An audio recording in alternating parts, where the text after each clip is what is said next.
In front of me is Realme C75 and today I would like to show you how you can turn on and use Keyboard Clipboard.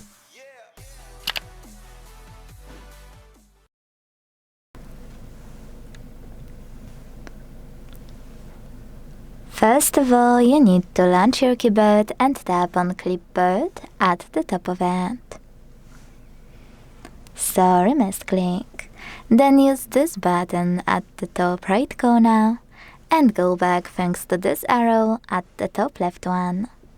Now to use Clipboard, copy or cut any text, and to paste it instantly, click on it at the top of your keyboard.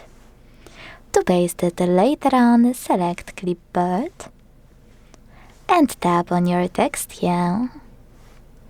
Now, if you want to paste it after an hour, you need to pin it or it will disappear. To do that, hold it and tap on the pin icon.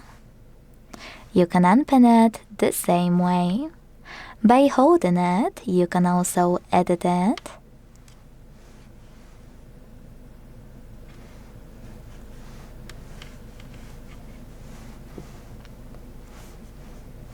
Delete it.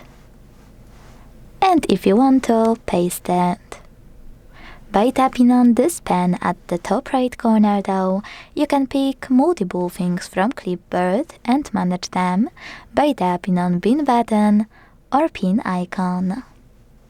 If you want to delete something faster from Clipboard, swipe it to the right or swipe it to the left. Lastly, to disable Clipboard completely, use the same switcher as before. Thanks so much for watching. If you enjoyed this video, leave a like, comment and subscribe. Bye!